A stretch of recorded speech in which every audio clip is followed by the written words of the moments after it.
स्वागत करता हूँ एक बार फिर से आप सभी का आर्यस जंक्शन पर। तो तीसरा भाग हमारा आ गया है बजट का और कोशिश यही होगी कि 4 पार्ट्स में इसको हम कंप्लीट कर दें। तो इस दौरान मैं केवल बजट के प्रमुख बिंदुओं पर ही चर्चा नहीं करूँगा बल्कि उससे जुड़े जो टर्मिनोलॉजी है ना, बहुत से शब्द आप देखोगे अलग-अलग योजनाओं में। तो प्रतिष्ठित जो लोगों पर ये योजनाएँ बनाई जाती है, उनके भी बारे में डिटेल से चर्चा आपसे कर रहा हूँ। बहुत इम्पोर्टेंट है, प्रश्न पूछे जाने की बहुत संभावना है और जो टॉपिक्स इम्पोर्टेंट नहीं है उनको मैं छोड़ भी रहा हूँ क्योंकि बेवजह एक्स्ट्रा पढ़ना भी हमारे लिए फ़ायदेमंद नहीं है क्योंकि इसके तुरंत बाद में आपका इकोनॉमिक रिव्यू जो है वो भी शुरू करने वाला हूँ। पर एक बात जो मुझे खलती है वो ये है कि आप लोग इसे शेयर नहीं कर रहे हैं, इसे लाइक नहीं कर रहे हैं क्योंकि अगर ऐसा नहीं करेंगे तो हम कैसे और लोगों तक अपनी पहुँच बना पाएँगे। तो अगर अच्छा मैटर आपको मिल रहा है तो आप दूसरे दोस्तों तक पहुँचाने का भी प्रयास करें क्योंकि ऐसा तो है नहीं कि आपकी तैयारी को कोई और ले जाएगा, आपकी तैयारी आपके साथ है, दूसरों की दूसरों के साथ। तो जैसे मैं आपको ये सब शेयर कर रहा हूँ, उसी तरह से आप भी जो हैं बाकी छात्रों को शेयर करें। भई मेरी तो तैयारी हो रही है, उसके साथ-साथ आपकी भी तैयारी को मैं आगे बढ़ाने का प्रयास यहाँ पर कर रहा हूँ। क्योंकि बजट मुझे भी याद करना होगा, इंटरव्यूज़ हमारे आने वाले हैं आरएस के। तो खासकर जो छात्र आरएस इंटरव्यू की तैयारी करने वाले हैं और जो आरएस अपकमिंग जो है उसकी तैयारी कर रहे हैं, तो उन सबके लिए इम्पोर्टेंट है। चलिए तो शुरुआत करता हूँ, तो लाइक और शेयर करते रहो दोस्तों और मदद करते रहो क्योंकि यही मदद सस्टेनेबल बनाए रखेगी इन आरएस जंक्शन चैनल को। तो अ, आज का पहला 121वां बिंदु जो है उसको हम देखेंगे। यहाँ पर हम बात करेंगे बच्चों के बारे में और जो पिछड़े वर्ग है, दिव्यांगों के बारे में हमने बहुत सी चर्चा पिछले वीडियो में कर ली थी। तो 121वें बिंदु में जो सरकार है उसने ये घोषणा की है कि जितने भी हमारे पुनर्वास गृह हैं या फिर दृष्टिबाधित विद्यालय हैं या विशेष बच्चों के लिए, दिव्यांग बच्चों के लिए जो विद्यालय हैं, वहाँ पर जो मानदेय कर्मियों को पैसा मिलता है वो दुगुना कर दिया जाएगा। जो भी रेट्स है उसको दुगुना इसमें किया जाएगा।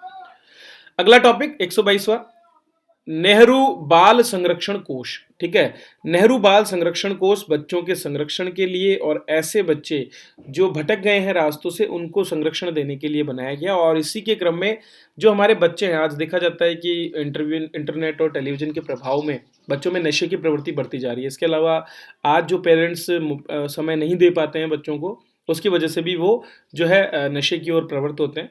ऐसे बच्चों को रोकने के लिए संभागीय स्तर पर हमारे जितने भी संभाग है, सातों संभागों पर समेकित बाल पुनर्वास केंद्र जो है भरतपुर, अजमेर, बीकानेर, कोटा, जयपुर, जोधपुर और उदयपुर पर समेकित इंटीग्रेटेड जो चाइल्ड रिहेबिलिटेशन सेंटर्स जो हैं उनकी स्थापना की जाएगी स्वयंसेवी संस्थाओं की मदद से। तो ये नेहरू बाल संरक्षण कोष से किया जाएगा। चलिए, ये सब चीज़ें आपको बच्चों के लिए किए गए जो पूछ लिया जाए कि मान लीजिए कि बच्चों के लिए राजस्थान सरकार द्वारा किए जाने वाले उपाय, तो या उनके विकास हेतु, तो उन सभी में ये चीज़ें आती है। अगला जो है वो है गोराधाय ग्रुप फोस्टर केयर। सभी जिला मुख्यालयों पर, जितने भी जिला मुख्यालय हैं वहां पर गोराधाय ग्रुप फोस्टर केयर का संचालन की बात कही गई है। तो एनजीओज और सिविल सोसाइटीज के साथ मिलकर के अनाथ बच्चे जितने भी हैं या उपेक्षित बच्चे जो हैं उनके देखरेख करने के लिए, संरक्षण और पुनर्वास, कुल मिलाकर के हमारे जो अनाथाश्रम है उनको बेहतर करने के लिए इसका प्रयास किया जाएगा। गोराधाई कौन है? आप में से ज्यादातर लोग पन्नाधाय के रूप में जो है पन्नाधाय को जानते हैं। ठीक है, तो जो महाराणा प्रताप के पिता हैं उनको बचाने में इनका बड़ा योगदान रहा, महाराणा उदय सिंह को। लेकिन इसी तरह से मारवाड़ क्षेत्र में भी जो है दोस्तों संवत 1736 में आपके एक महाराणा अजीत सिंह है। ठीक है, तो अजीत सिंह जो हैं उनको बचाने में, जो महाराणा थे मेवाड़ के, उनका देहांत करने के बाद उनकी पत्नियों को उनके बच्चे सहित ले गया था औरंगजेब। और उसके बाद में जो दुर्गादास राठौड़ है वो गोराधाय को अपने साथ लेकर गए थे, जहां गोराधाय ने अपने पुत्र को रख करके, बलिदान दे करके और अजीत सिंह की रक्षा की थी। तो ये एक आपके हिस्ट्री का पन्ना है जिसको आप याद रखना है। तो गोराधाय ग्रुप फोस्टर केयर का संचालन करने की बात यहाँ पर कही गई है।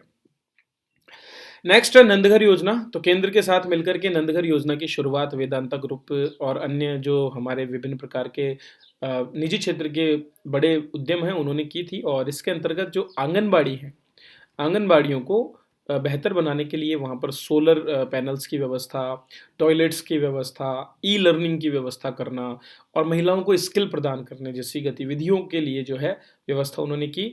तो 25,000 आंगनबाड़ियों को नंदघर योजना में सम्मिलित किया जाएगा। ये नंदघर योजना किसके लिए है? आंगनबाड़ियों के सुधार से जुड़ी हुई है। पूछ लेगा प्रश्न छोटा सा कि 2 नंबर का प्रश्न आ गया, नंदघर योजना बताओ। कैसे बताओगे? आता है तो बताओगे, ऐसा भी नहीं है कि आप इन सब चीज़ों को एक साथ पढ़ सकते हो। लेकिन इस तरह से वीडियोस में डेली अगर छोटा छोटा डोज लेते रहोगे ना तो बीमारी जड़ से मिट जाएगी भूलने की। तो बस यही चीज है जिसलिए मैं कहता हूँ निरंतरता के लिए। नेक्स्ट है मुख्यमंत्री निशुल्क दवा योजना में अब हेल्थ और हाइजीन को लेकर के जो सैनिटरी नैपकिन्स का वितरण होता है उनको भी सम्मिलित किया जाएगा। तो सैनिटरी नैपकिन्स के वितरण को भी मुख्यमंत्री निशुल्क दवा योजना में अब उपलब्ध कराया जाएगा। ये एक और विशेष चीज आपको याद रखनी है। नेक्स्ट इंदिरा महिला शक्ति केंद्र। तो महिलाओं के लिए प्रत्येक जिला मुख्यालय पर है, ताकि महिलाओं की जो समस्याएं हैं, कोई सी भी समस्या महिलाओं की है और उनकी जो काउंसलिंग उनको चाहिए होती है, अवसाद से ग्रस्त महिलाएं हो, घर के कलेश झगड़े, रोजगार, कुछ भी मुद्दे हो, तो इन्हीं को लेकर के इंदिरा महिला शक्ति केंद्र जो है उनकी स्थापना की बात की गई है और 15 करोड़ रुपए का व्यय इन पर किया जाएगा। तो इंदिरा महिला शक्ति केंद्र किस लिए? महिलाओं की समस्याओं के समाधान के लिए, मनोवैज्ञानिक समाधान के लिए किए गए हैं।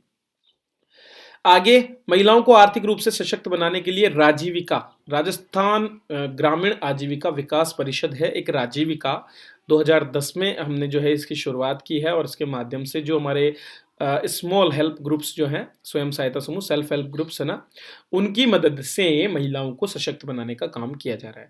तो अब सरकार क्या करेगी, इनके द्वारा बनाई गई जो निर्मित सामग्री है उसको 1 लाख रुपए तक की सीधी सरकारी खरीद, मतलब सरकार जो खरीद करती है वो अब इन ग्रामीण महिला स्वयं सहायता समूहों से खरीदने का प्रावधान किया जाएगा अमृता सोसाइटी की तर्ज पर। एक और पंगा की अमृता सोसाइटी क्या है सर? अमृता सोसाइटी झुंझुनू में कोऑपरेटिव सोसाइटी का एक मॉडल है और इसके माध्यम से जो है वहां पर शुरुआत में 16 के करीब महिलाएं थी जिन्होंने खोला था। आज 37 लाख रुपए फंड के साथ में 16,000 17,000 के करीब महिलाएं इसमें जुड़ी हुई हैं। तो मिलकर के और स्थानीय उत्पादन को करने का प्रयास अमृता सोसाइटी है, कोऑपरेटिव मॉडल पर आधारित है। तो जैसे अमृता सोसाइटी से खरीद की जाती है सरकारी खरीद, उसी तरह से राजीविका के जो स्वयं सहायता समूह है, जो राजीविका राजस्थान ग्रामीण आजीविका विकास परिषद है, उसके स्वयं सहायता समूहों से भी ये खरीद की जाएगी। चलिए आगे, जनजाति क्षेत्रों में शिक्षा को बढ़ावा देने के लिए 250 माँ बाड़ी केंद्र प्रस्तावित किए जाएंगे। तो 250 के करीब माँ बाड़ी केंद्र कहाँ पर? जनजाति क्षेत्रों में। याद रखना, जनजातीय क्षेत्रों में चूंकि आज भी जो है शिक्षा को लेकर के इतनी जागरूकता नहीं है और वहाँ पर स्थानीय स्तर पर उन्हीं लोगों के साथ उनके माहौल में रहकर उन्हें शिक्षा देने की जरूरत है, ये प्रयास यहाँ पर किया जाएगा। जनजाति उपयोजना शहरिया और माड़ा क्षेत्र के जो 45,000 जनजाति परिवार हैं, उनकी जो लघु वन उपज है, जो स्मॉल जो फॉरेस्ट जितना भी वो उपज लेते हैं, ठीक है, उनको 150 वन धन केंद्रों के माध्यम से मार्केटिंग की जाएगी। तो वन धन केंद्र प्रधानमंत्री वन धन योजना जो है उसके अंतर्गत है, जहाँ पर जो छोटी छोटी फॉरेस्ट जो प्रोडक्ट्स हैं, ठीक है, उनको उनको मार्केटिंग करके और उचित मूल्य दिलाने का प्रयास इसमें किया जाता है।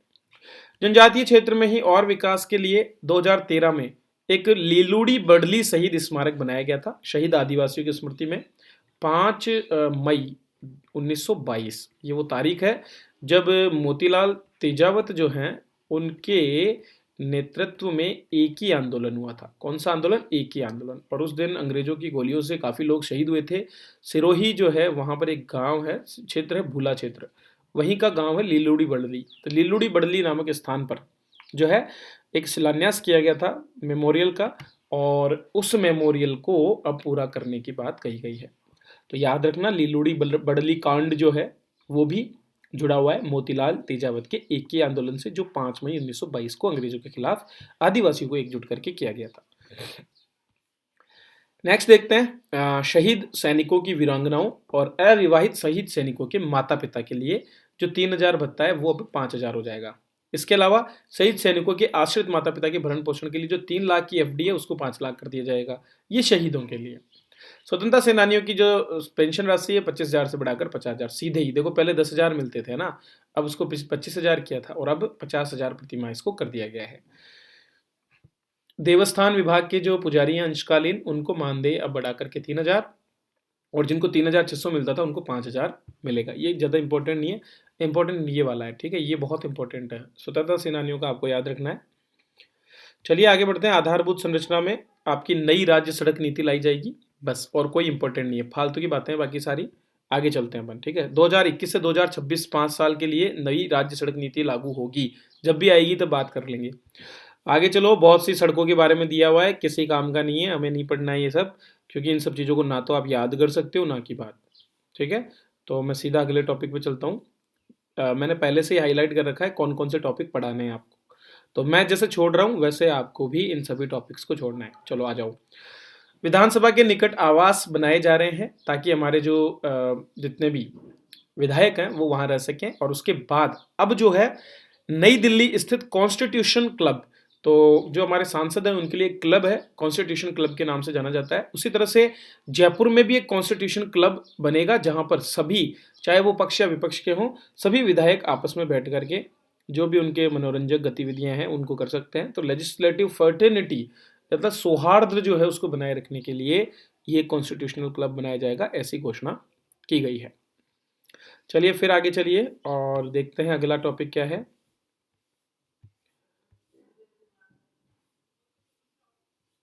तो बहुत से योजनाएं जल जीवन मिशन के अंतर्गत भी बनाई जाएगी, लेकिन हमें ये सब याद नहीं करनी है। यहाँ पर बहुत सी वृहद योजनाओं के बारे में भी चर्चा है, लेकिन मैं उन पर भी बात इसलिए नहीं करूँगा क्योंकि इकोनॉमिक रिव्यू में हम पढ़ेंगे इन सबको, ठीक है। तो यहाँ बेवजह टाइम वेस्ट करने का कोई मतलब नहीं है। इकोनॉमिक रिव्यू में हम सारी योजनाओं के बारे में पढ़ेंगे और यही same to same economic review में भी दी हुई है। जैसे कि पूर्वी राजस्थान नहर परियोजना की बात करें तो ERCP पर प्रश्न भी आया था RS 2018 में मेंस में, ठीक है। तो आपको याद रखना है पूर्वी राजस्थान के 13 जिलों की 37,000 करोड़ रुपए की लागत से ERCP बनाई गई है। तो इसमें जो हमारी चंबल नदी की सहायक नदियां हैं और बनास की सहायक नदी को जोड़ने का काम इसमें किया जा रहा है। इसको राष्ट्रीय परियोजना के लिए भी घोषणा की बात की गई है, लेकिन अभी तक हुआ नहीं है। तो उसको लेकर के भी कोसा है और परवन सिंचाई योजना, ये सब हम पढ़ेंगे कहाँ पर, इकोनॉमिक रिव्यू में। तो समय वेस्ट ना करें तो ज़्यादा बेटर है। कंप्लीट जो भी मैंने छोड़ी है सारी की सारी आपके इकोनॉमिक रिव्यू में मिलेगी आपको, ठीक है। चलिए आ जाओ अब ऊर्जा क्षेत्र पे आ जाओ। ऊर्जा क्षेत्र में ऊर्जा नीति 2021 से 2050 जारी की जाएगी। तो जैसे सड़क नीति 2021 से 2026 होगी, वैसे ऊर्जा नीति 2021 से 2050 नई आएगी। कब आती है देखेंगे। 2011 में सौर ऊर्जा नीति आई थी और 2012 में पवन ऊर्जा नीति। उसके बाद में अभी 2019 में आप सभी जानते हो दिसंबर में आपके सौर ऊर्जा नीति भी आई थी, पवन ऊर्जा नीति भी आई थी और हाइब्रिड ऊर्जा नीति भी आई थी। वो हमने पढ़ लिया था, ठीक है। अभी हमारे सौर ऊर्जा हो गई है 5002 मेगावाट स्थापित क्षमता, दूसरे स्थान पर है। पवन ऊर्जा 4337 मेगावाट। ये वैसे इकोनॉमिक रिव्यू में आप पढ़ने वाले हो सब कुछ, लेकिन यहाँ दिया हुआ है तो थोड़ा सा बताना जरूरी था, ठीक है। उसके बाद नेक्स्ट चलते हैं, ये बहुत इंपॉर्टेंट है। केवलादेव राष्ट्रीय उद्यान भरतपुर में है और एकमात्र पक्षी विहार है जो यूनेस्को में दर्ज है। तो यूनेस्को हेरिटेज रामसर साइट भी है, ये दोनों है रामसर में हमारे, एक तो केवलादेव आ जाता है और दूसरा हमारा सांबर झील आ जाती है, ठीक है। केवलादेव राष्ट्रीय उद्यान भी है, राज्य की जो 3 मान्य उद्यान है उनमें से एक है ये। आप में से कई लोग 5 भी मानते होंगे, लेकिन जनरली 3 ही दिया होता है। तो रामसर साइट है और यहाँ पर wetland birds habitat conservation centre के रूप में इसको विकसित किया जाएगा। जैव विविधता का संरक्षण किया जाएगा और चंबल नदी से यहाँ पर पानी लाया जाएगा। ये एक इंपॉर्टेंट फैक्ट यहाँ पर आपको याद रखना है। ताल छापर अभ्यारण्य जो चूरू में स्थित है, इसमें वन्य जीव प्रबंधन प्रशिक्षण केंद्र स्थापित किया जाएगा। तो ये भी याद रखो, ताल छापर अभ्यारण्य कहाँ पर है, चूरू में, कृष्ण मृगों के लिए प्रसिद्ध माना जाता है। तो वन्य जीव प्रबंधन प्रशिक्षण केंद्र यहाँ पर स्थापित होगा। जयपुर में कर्पूरचंद कुलिश स्मृति वन है, ठीक है। उसी तरह से जोधपुर में भी 8 मील पर स्थित वन विभाग की भूमि पर कर्पूरचंद कुलिश स्मृति वन की तरह पद्मश्री कैलाश सांखला स्मृति वन स्थापित किया जाएगा। अब ये कैलाश सांखला जी कौन है आप सभी जानते हो, टाइगर मैन इनको कहा जाता है और भारत में टाइगर्स के संरक्षण में इनका बहुत बड़ा योगदान रहा है, ठीक है। 1973 का टाइगर प्रोजेक्ट के भी ये सदस्य रहे हैं, ठीक है। और राजस्थान की जो प्रभारी वन वार्डन इनको बोला जाता था, ठीक है। मुख्य वार्डन के रूप में इन्होंने काम किया था। 1994 में इनका देहांत हुआ, इनको पद्मश्री से सम्मानित भी किया गया और इनका जो मूलभूत क्षेत्र है वो जोधपुर था। तो जोधपुर से ये संबंध रखते हैं, इसीलिए इनके नाम पर पद्मश्री कैलाश सांखला स्मृति वन बनाया जाएगा।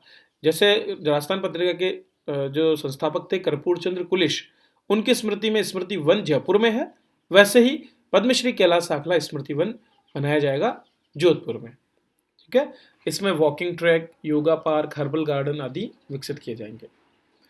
एक और जो चीज की जाएगी वो है कि राजस्थान दोस्तों औषधीय पौधों के लिए समृद्ध है। हमारे यहाँ पर बहुत सी ऐसी औषधियां पाई जाती है जो पूरे भारत में कहीं नहीं है। इन औषधीय पौधों को बचाने के लिए घर घर औषधि योजना के अंतर्गत पौधे उपलब्ध कराए जाएंगे ताकि घरों में हमारे जो नर्सरियां हैं उनमें तुलसी, गिलोय, अश्वगंधा जैसे पौधों को विकसित किया जा सके। तो ये काम भी यहाँ पर किया जाएगा। चलिए आगे बढ़ते हैं। तो बस यही है इम्पोर्टेंट कुछ जो कुछ मैं दे सकता था आपको इस क्लास में। अगली लास्ट क्लास में जो कुछ बचा हुआ है, ज़्यादा नहीं है, बहुत लिमिटेड बचा है, तो बेवजह का समय व्यतीत ना करें, वो बेहतर है। जो टॉपिक्स मैंने आपको बताए उनको आप याद कर लेना, उन्हीं में से प्रश्न पूछे जाने की संभावना है। वैसे तो शुरुआती 2 वीडियोज़ में बहुत सी डिटेल हमने पढ़ ली है, वहाँ से बहुत से मेन प्रश्न बनते हैं। तो और यहाँ पर जो भी मैंने पढ़ाया उनको याद करें, लाइक करें वीडियो को, शेयर करें दोस्तों के साथ और सब्सक्राइब करें हमारे चैनल को, ताकि आपको नोटिफिकेशंस मिलते रहें। आरएस के लिए उत्कृष्ट मित्र देने के लिए हम प्रतिबद्ध हैं, बस आपकी प्रतिबद्धता भी होनी चाहिए कि आप इन्हें स्प्रेड करने में हमारी मदद करें। चलिए, वीडियो देखने के लिए आप सभी का बहुत बहुत धन्यवाद।